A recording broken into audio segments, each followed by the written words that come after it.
Trump administration's escalating crackdown on students, leading to arrests and deportations, has ignited a firestorm of controversy across the nation. The lack of clear justification for these actions is raising serious concerns on college campuses and within communities nationwide. The arbitrary targeting of students, including those holding visas and even green card holders, is fueling anxieties and casting a chilling shadow over academic freedom and the pursuit of higher education. Recent events have brought this alarming trend into sharp focus.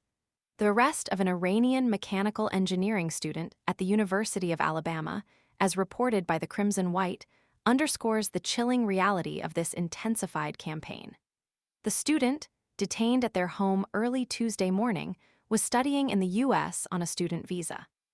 The University of Alabama's College Democrats issued a scathing statement, condemning the Trump administration and ICE for their actions, describing them as a cold, vicious dagger through the heart of UA's international community.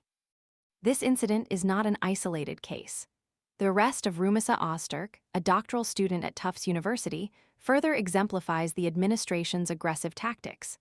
Ms. Ozturk, a Fulbright scholar and Turkish citizen, was detained by federal immigration agents and transferred to an ICE detention center in Louisiana. The Department of Homeland Security, DHS, alleges her support for Hamas, a claim unsupported by provided evidence.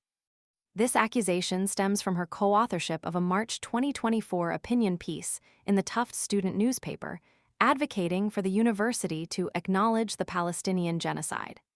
The piece, co-written with 3 other authors, has become the apparent justification for her detention.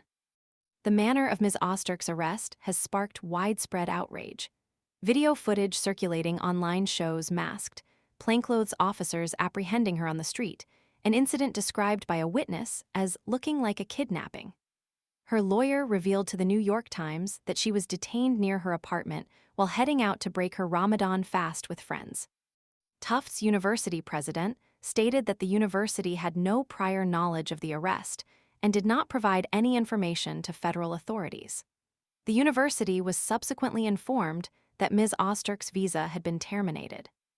These incidents highlight a broader pattern of targeting students involved in pro-Palestinian activism. The DHS has faced intense scrutiny regarding its efforts to deport Mahmoud Khalil, a Palestinian activist and recent Columbia University graduate who holds a green card. A Manhattan judge recently intervened, blocking immigration officials from detaining Yunseo Chung, a Columbia undergraduate and permanent resident, also facing deportation threats due to involvement in Gaza solidarity protests.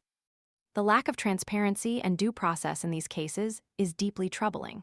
The vague accusations leveled against these students, often lacking concrete evidence, raise serious concerns about the fairness and legality of these actions. The arbitrary nature of the arrests, coupled with the swiftness and force employed, suggests a deliberate campaign to intimidate and silence dissenting voices. This raises fundamental questions about the administration's commitment to due process and the rights of international students and legal residents. The chilling effect of these arrests extends far beyond the individual students affected. The uncertainty and fear created by this aggressive crackdown discourage international students from pursuing their education in the U.S. It undermines the principles of academic freedom and open discourse on college campuses, creating an atmosphere of self-censorship and fear. The broader implications for academic freedom, immigration policy, and international relations are profound and demand immediate attention. This escalating trend necessitates a thorough investigation into the rationale behind these arrests and deportations. The lack of transparency and due process demands accountability. The targeting of students based on their political views, even if those views are controversial, is a serious violation of basic principles of freedom of expression. Furthermore, the aggressive tactics employed in these arrests raise significant ethical and legal concerns. The international community must hold the U.S. accountable for its actions. The arbitrary arrest and deportation of students undermine the very fabric of academic freedom and international cooperation. The lack of evidence and due process in these cases underscores the need for reform and calls into question the integrity of the U.S. immigration system. These actions represent a blatant disregard for fundamental human rights, and the global community should condemn these actions unequivocally. The future of academic freedom and the rights of international students hang in the balance. Urgent action is needed to protect the vulnerable students affected and to prevent further erosion of civil liberties. The fight for justice and academic freedom demands vigilance, advocacy, and a unified response.